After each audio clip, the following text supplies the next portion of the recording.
What secrets do dying lips hold? What words echo from the brink of oblivion when love is all that remains? From the heart of the Middle Ages, stretching from the 11th to the 15th century, brave knights, noble ladies, and star-crossed lovers faced their final moments. Did they speak of their earthly triumphs, their worldly regrets, or their spiritual salvation? Or did their very last breath whisper the name of the one they cherished above all else? Number 1. Tristan and Isolde. The Breton shores stretched endlessly. A bleak expanse of wind-swept cliffs and churning gray waters, mirroring the desolation in the chamber where Tristan lay dying. Poisoned wound inflicted by the treacherous lance of a Fomorian giant gnawed at his flesh, draining his life force with every agonizing heartbeat. The air in the room, thick with the scent of dwindling life, held the faint aroma of the sea, carried on the wind a cruel reminder of the vast distance separating him from the only hope of his survival. Hope, in this dire hour, wore the shimmering gown of Isolde, the Queen of Cornwall, the woman who held his very soul captive. Tristan, the valiant knight who had once dared to slay the fearsome Morholt and endure the venomous kiss of his blade, now lay frail and feverish upon his bed. His once strong hands, famed for their skill with sword and harp, trembled uncontrollably, reaching out for something that was not there. His eyes, once bright with courage and devotion, were now clouded with a feverish glaze, constantly darting towards the window, seeking a distant sail. A sign. The wound, though physical, felt secondary to the torment in his heart. It was the absence of Isolde, the cruel irony of fate, that kept them apart in his final moments, that truly withered his spirit. His loyal servant, Cahaden, remained vigil, his face etched with a despair that mirrored his master's. Tristan had dispatched him days ago, a desperate plea for Isolde to come to his side. Only her healing arts, only her touch could save him from the encroaching darkness. Her touch, which had once stirred a love potion in their veins on the fateful ship journey from Ireland to Cornwall, now held the sole promise of life. He had begged Cahaden to return with Isolde, or to send word of her coming. And with that word, a prearranged signal. A white sail if she were on board, a black sail if she were not. The simplicity of the signal belied the monumental weight of hope it carried. Days bled into nights, each passing hour a slow, excruciating torture. Tristan's strength waned, his breath growing shallower, his voice a mere rasp against the stillness of the room. He spoke only of her murmuring her name in his feverish dreams, tracing the outline of her face in the shadows on the ceiling. He recounted the journey across the sea, the shared cup, the sudden, intoxicating rush of a love that defied all vows, all allegiances, all reason. He spoke of the secret meetings in the forest, the stolen moments of joy, the agonizing partings. He spoke of the heartache, the longing, the desperate yearning that had become the very fabric of his existence. Cahaden, seeing his master fading, stood by the window, his gaze fixed on the horizon, straining to discern any distant speck against the vast expanse of the ocean. The wind carried the salt spray, dampening his face, blurring his vision, but he would not turn away.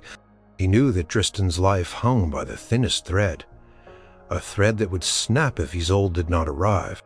A ship finally appeared on the horizon, a tiny dark silhouette against the setting sun. Cahaden's heart leaped with a desperate hope, a frantic prayer. He watched, breath held, as the ship drew closer, slowly resolving into clearer detail. Then, the sail. It was black. A wave of crushing despair washed over him, chilling him to the bone. Black, the color of death, the color of a love extinguished. He turned from the window, his shoulders slumped, his face pale and drawn. He approached the bed, his footsteps heavy, each one echoing the death knell of his master's hope. Tristan, sensing his presence, stirred, his eyes flickering open, filled with a desperate, unspoken question. His voice, barely a whisper, was a plea in itself. "Brother, what do you see? What color is the sail?" Cahaden hesitated, his throat tight, the lie burning on his tongue, but he could not bring himself to crush the last flicker of life in his master's eyes. He choked out the words, his voice thick with sorrow. "Sir, the sail, it is black." A shudder ran through Tristan's frail body. His eyes, which had held such a desperate, almost childlike hope moments before, now filled with an unbearable pain. He understood. Black Isolde was not coming. His heart, which had endured so much, which had beaten solely for her, could no longer bear the weight of such profound desolation. The love potion, the vows, the torment, the joy, the separation, it all culminated in this moment of ultimate sorrow. A deep shuddering sigh escaped his lips, a final exhalation of all the love and longing that had consumed him. His hand, which had been weakly reaching out, now fell limply to the bed. His eyes, still fixed on a distant, unseen vision of his beloved, slowly glazed over. The last breath, a whisper in the silent chamber, was her name. A farewell, a lament, a testament to an eternal bond. Isolde, my life, my death. His spirit fled, leaving behind a cold, still form, a monument to a love that was too strong for the world, too powerful for life itself. Chamber fell silent, save for the rhythmic lapping of the waves against the shore and the mournful cries of gulls, as if the very elements mourned the passing of such a great love.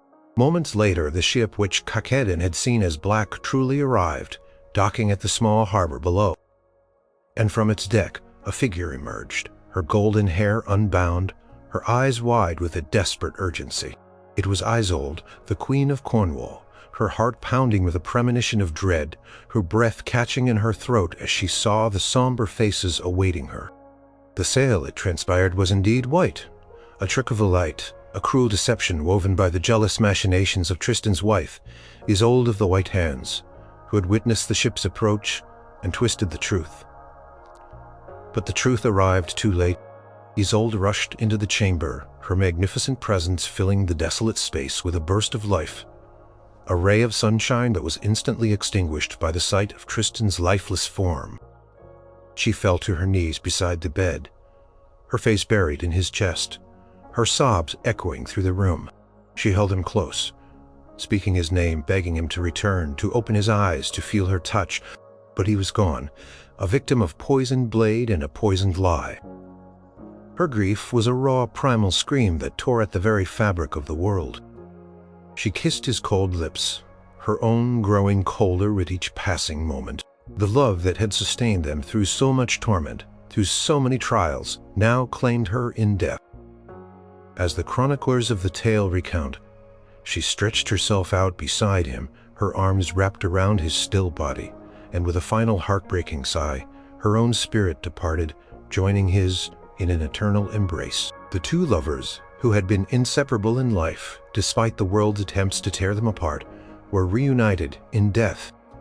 Their story, recounted by poets like Gottfried von Strasbourg and Thomas of Britain, became a testament to a love so fierce, so consuming, that it could not be contained by life itself, reaching its poignant climax in those final, heart-wrenching words.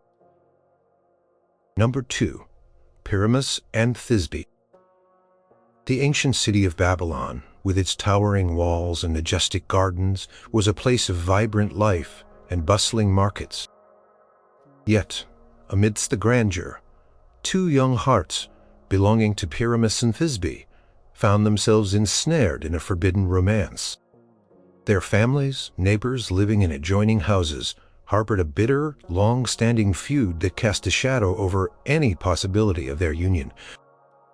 But love, as it often does, finds a way even through the thickest walls. A shared wall separated their homes, a barrier both physical and symbolic. Yet, within that very wall, a tiny crack, a slender fissure, became their secret conduit. Through this narrow opening they whispered their hopes, their dreams, their unspoken vows. Their voices, soft and low, carried on the air, weaving a tapestry of longing and affection. They would press their lips to the cold stone, imagining the touch of the other. Each kiss, a silent promise. Day after day they nurtured their affection, their hearts growing more entwined with each shared secret, each whispered endearment through the chink in the wall. Their longing became unbearable. The secret meetings, the whispered words were no longer enough. They yearned for physical closeness, for a world where their love could flourish openly, unburdened by the hatred of their families. They devised a daring plan to meet outside the city walls by the tomb of Ninus beneath the shade of a mulberry tree, its branches laden with snow-white berries. From there, they would flee together into the unknown, leaving behind the constraints of their world. The night arrived cloaked in shadows and the faint glow of the crescent moon. Thisbe, her heart pounding with a mixture of fear and exhilaration, was the first to arrive at the rendezvous point. She slipped away from her home, her movements stealthy and silent, a wisp of a figure beneath the watchful eyes of the stars. She reached the tomb, the ancient stones looming in the darkness, and found the mulberry tree, its berries gleaming white in the faint moonlight, just as they had planned. But as she waited, a sudden terrifying sound pierced the stillness of the night. A great thirst had drawn a lioness from the hunt, her jaws still bloody from a recent kill, her roar echoing through the silent groves. Thisbe, trembling with terror, caught sight of the fearsome beast. Her instinct for self-preservation took over. She fled, seeking refuge in a nearby cave, her heart hammering against her ribs. In her haste, she dropped her veil, a delicate garment that billowed to the ground in her panic flight. The lioness, having quenched her thirst at a nearby spring, sauntered back past the mulberry tree. Her gaze fell upon the discarded veil. With a playful swipe of her bloody paw, she tore at the fabric, leaving it stained with gore, then continued on her way, disappearing into the darkness. Moments later, Pyramus arrived, his heart full of anticipation, his eyes searching for his beloved. He found the mulberry tree, but instead of Thisbe, he saw the fresh tracks of a large animal, and to his horror, a torn veil crimson with blood. His blood ran cold. The sight of the shredded fabric, the unmistakable stain, spoke a language of unimaginable tragedy. His mind, seized by grief and despair, leaped to a terrible conclusion. He believed with an agonizing certainty that a wild beast had attacked Thisbe, and that her delicate veil was all that remained of her. Profound sorrow, an all-consuming despair washed over him. He felt the weight of the world, the crushing burden of a love lost before it could truly begin. He cursed the day he was born, he cursed the walls that had separated them, and he cursed the fate that had brought him to this gruesome scene. He looked at the stained veil, his beloved's last remnant, and his heart shattered into a million pieces. He drew his sword, its cold steel a stark contrast to the burning pain in his chest. His hands trembled, not with fear but with a terrible resolve. He would not live in a world without his Thisbe. He could not endure a life stripped of her light, her laughter, her love. He held the sword to his own side, his gaze fixed on the bloodied veil, a final poignant image of his lost love. He spoke, his voice hoarse with despair, a lament for a life cut short, a love unfulfilled. Words that echoed in the silent night. "Oh, wretched, wretched lion, whose jaws tore apart my love, whose death I have caused. My life is nothing without you. My heart will not beat one more moment in a world where you do not exist.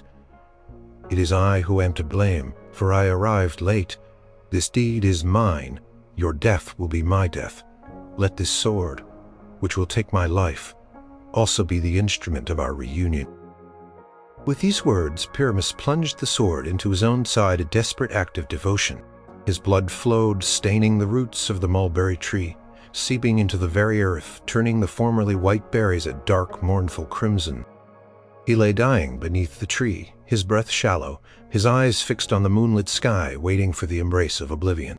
Thisbe, meanwhile, cautiously emerged from the cave, her fear slowly subsiding. Her eyes scanned the familiar surroundings, seeking her beloved. She saw the mulberry tree, its berries now strangely dark, and then a figure lying beneath it. Her heart leaped with a mixture of relief and dread.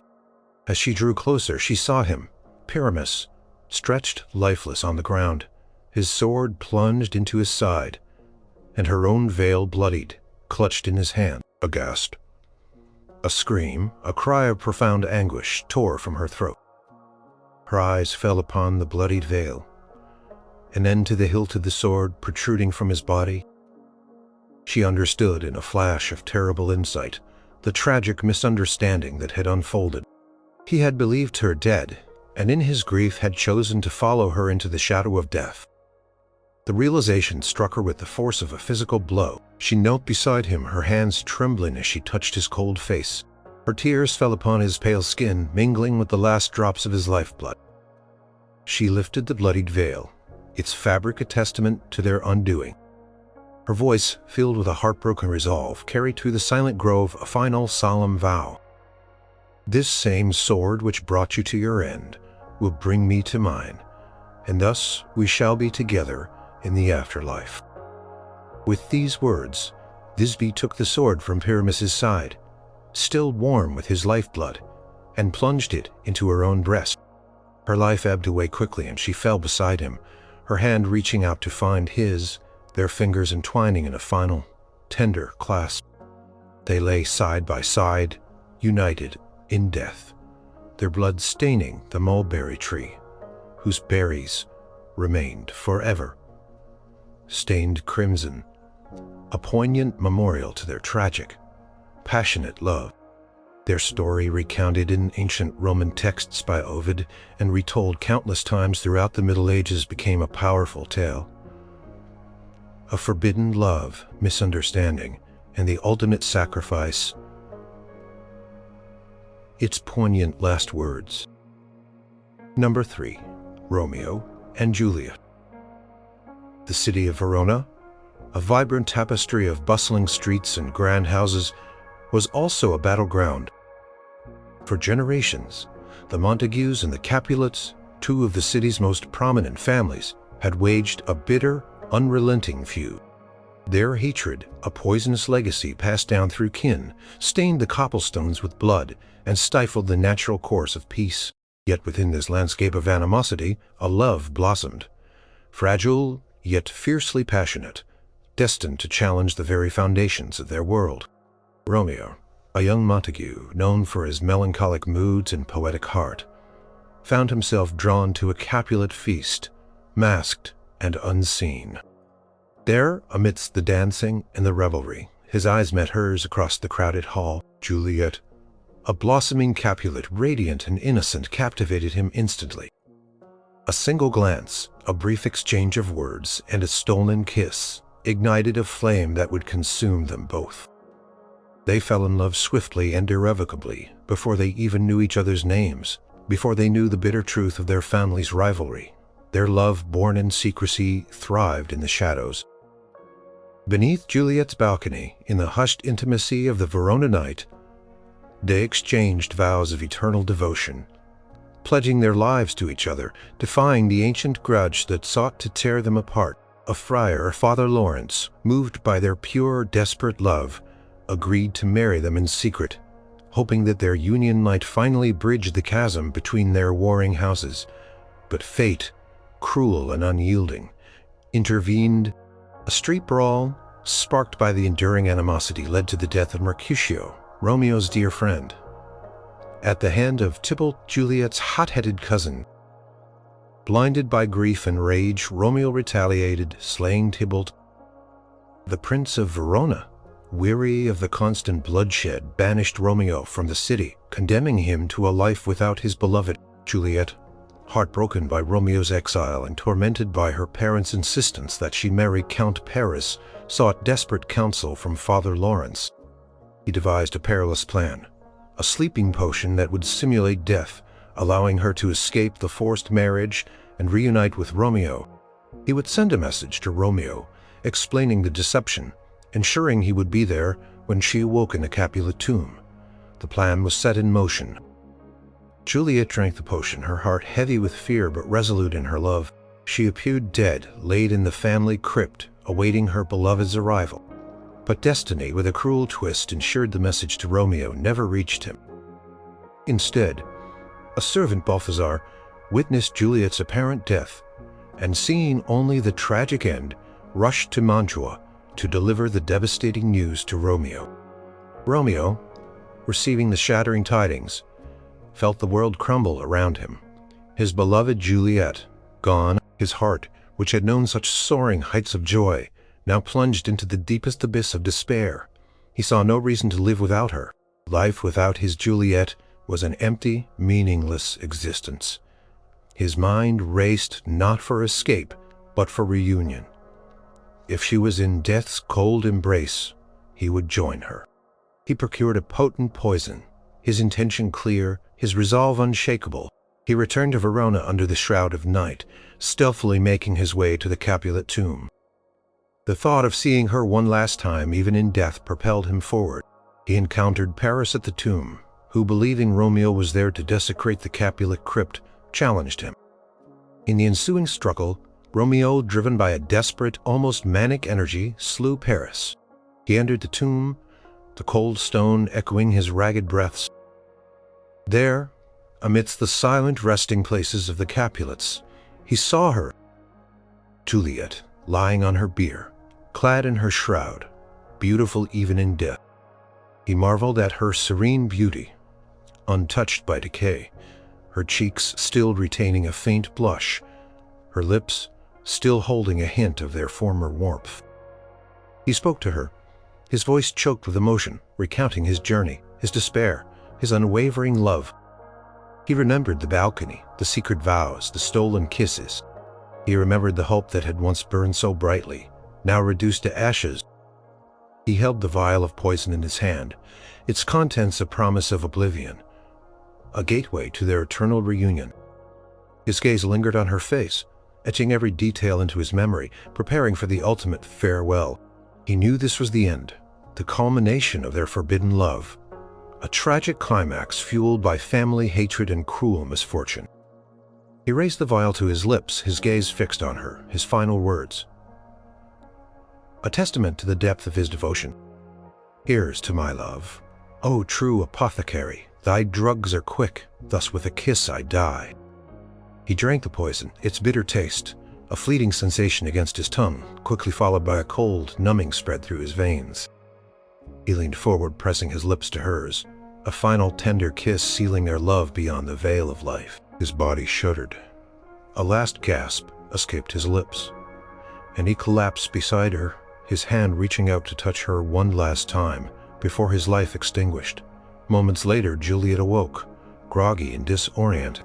Potion's effects began to wear off, and she slowly became aware of her surroundings. Her eyes opened, adjusting to the dim light of the tomb. She saw Father Lawrence, and then her heart leaped with a desperate hope. She saw Romeo, but as she reached for him, her fingers brushed against his cold hand, and she saw the empty vial, the deadly poison. A chill more profound than the tomb's cold air swept through her. Her breath hitched. The reality crashed down upon her. He had believed her truly dead. He had come to join her. Her Romeo, her beloved, had taken his own life for her. Her eyes fell upon the dagger sheathed at his side, the very weapon that had ended Paris's life. She knew with a terrible certainty what she had to do. She would not live without him. Their love, which had defied the world, would not be severed by death. She pulled the dagger from its sheath, its sharp point glinting ominously in the dim light. She looked at Romeo's still face, her heart breaking anew with every beat. Her final words, a desperate, loving plea, were whispered to his lifeless form, a vow of eternal commitment. "O happy dagger, this is thy sheath, there rust, and let me die." She plunged the dagger into her own breast, a swift, decisive act of ultimate devotion. Her last breath mingled with the silent air of the tomb, and she fell upon Romeo's body, her arms embracing him, her lips finding his in a final, eternal kiss. The two young lovers, victims of a cruel feud and a tragic misunderstanding, lay together in death, their final words echoing their fierce, undying love. Their tale, immortalized by the poet William Shakespeare, became the quintessential story of star-crossed lovers, a testament to the power of love in the face of insurmountable odds. Number 4. Layla and Madna. In the sun-baked lands of Arabia, where the desert winds whispered ancient tales through the shifting dunes, two souls were destined for a love both profound and tragic. Kays, a young man from a noble tribe, known for his handsome features and poetic spirit, met Layla, a maiden of extraordinary beauty and grace, from a neighboring tribe. Their hearts, young and impressionable, ignited with a powerful consuming love that defied the conventions of their world. Their affection blossomed in the quiet moments of stolen glances and murmured words in the shared understanding that transcended their separate worlds. Kays, consumed by his adoration, began to compose verses of exquisite beauty, singing Layla's praises, proclaiming his love for her, to the stars, to the very desert winds. His poetry, filled with an almost spiritual devotion, earned him the epithet Majnun, meaning possessed by jinn or madman, for it seemed to border on insanity in the eyes of his community. As his love became more public, more fervent, it brought shame upon Layla's family. In their society, such open declarations, especially from a man not yet betrothed to her, were considered dishonorable. Layla's father, angered and protective of his family's reputation, refused Maynun's plea for Layla's hand in marriage. He declared that a madman, one who had lost his reason to such an extent, was unworthy of his daughter. This rejection shattered Maynun's world. The refusal, the separation from his beloved, drove him deeper into his madness. He abandoned society, forsaking his home, his family, his tribal duties. He wandered the vast, desolate desert, his only companions, the wild animals, his only solace the ceaseless recitation of Layla's name, Layla's beauty, Layla's memory. He spoke to the gazelles, the doves, the sand itself, pouring out his heart, lamenting his fate, his love. He wrote poems in the sand on the rocks, his verses echoing with the intensity of his longing. Layla, meanwhile, remained imprisoned by her family's will. She was forced into a marriage with another man, Ibn Salam, a respectable but unloved suitor. Her body was given to another, but her heart, her soul remained irrevocably Maynun's. She lived a life of quiet despair, yearning for the mad poet who roamed the wilderness, whose love, though declared to the world, was a true and pure flame in her heart. She often sent messages to Maynun through intermediaries, expressing her enduring affection, her shared sorrow. Years passed, each one a testament to their enduring separation. Majnun's body wasted away in the desert. His hair grew long and matted. His clothes became rags, but his spirit, though tormented, remained steadfast in its devotion to Layla. He shunned human company, finding solace only in the company of wild creatures, who seemed to understand his plight better than any man. One day, word reached Maynun's ears that Layla had passed away. The news, though not unexpected, given the harshness of her life and the weight of her sadness, struck him with a profound, almost spiritual blow. The physical world, which had held her fleeting presence, now seemed utterly meaningless. His last tie to earthly existence was severed. He sought out her grave, a small mound of earth in the vast desert, a silent monument to their unfulfilled love. He spent his remaining days at her graveside, a solitary figure consumed by an all-encompassing grief and an unyielding devotion. He knelt there day after day, night after night, speaking to her, reciting his poems, pouring out his heart to the silent earth that held her beloved form. He ate little, drank less, his body sustained only by the burning flame of his love. His health, already fragile from years of self-imposed exile and hardship, rapidly deteriorated. His breath became shallow, his body trembled with the cold, his eyes, once so bright with love, were now hollowed with despair. The end was near. He knew it and he welcomed it, for death to him was not an ending but a reunion. He lay down upon the earth of her grave, his cheek pressed against the soil, feeling her presence drawing her essence into his fading being. His final words, a whisper against the desert wind, were not a lament, but a declaration, a prayer, a merging of his very essence with hers. You are my all, my essence, my light. You are Layla, and I am Maynun. I am you, and you are me. This is my end and my beginning. I go to you. And with that final, profound utterance, his spirit left his body. Joining his beloved Layla in the realm beyond the earthly desert, the wild animals, his faithful companions, gathered around him, mourning his passing, their cries echoing through the vast emptiness. His tale, immortalized in the Persian epic poem by Nizami Ganjavi and retold countless times throughout the medieval Islamic world, became a timeless testament to a love so consuming, so absolute, that it transcends all worldly barriers, all social constraints, and even life itself. Majnun's last words, spoken from the depths of his soul, embodied the ultimate fusion of lover and beloved, a love that found its true fulfillment only in death.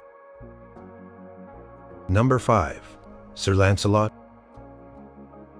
Tale of King Arthur's Court, a realm of chivalry, honor, and extraordinary deeds, was also a tapestry woven with threads of forbidden love, betrayal, and ultimate sorrow.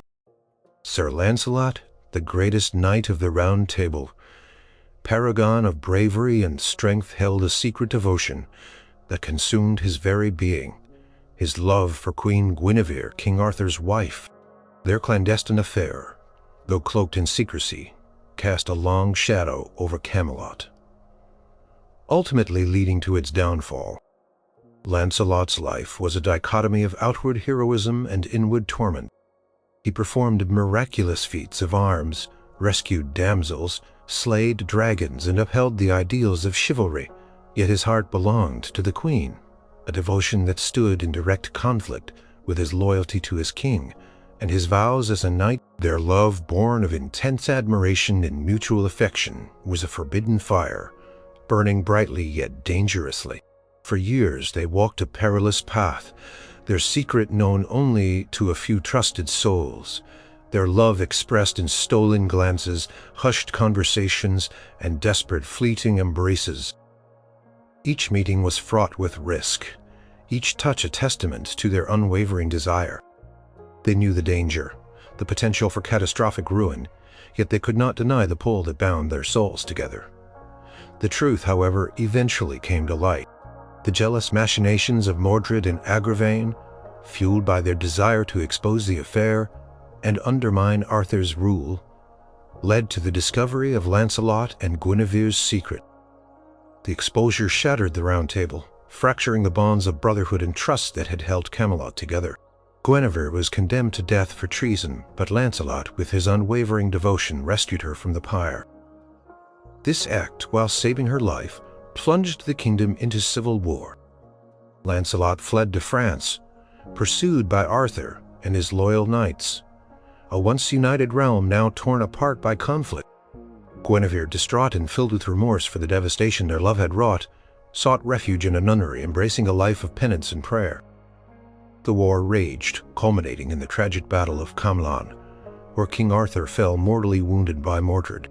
The Round Table was irrevocably broken, its knights scattered, its ideals shattered. News of Arthur's death reached Lancelot in France, piercing his heart with a profound sorrow and a heavy burden of guilt. He knew, deep within his soul, that his love for Guinevere, however pure it felt to him, had been the catalyst for the kingdom's destruction. A broken man, Lancelot returned to England, seeking out Guinevere. At the nunnery, he found her pale and gaunt, her beauty diminished by sorrow and piety. He pleaded with her to return with him to escape the ruins of their past and build a new life together. Guinevere, resolute in her newfound devotion to God, refused. She told him that their earthly love, no matter how passionate, had brought ruin to all they held dear. She urged him to find salvation, to atone for their sins, and to dedicate his remaining life to God. Heartbroken, but accepting her wisdom, Lancelot too renounced the world.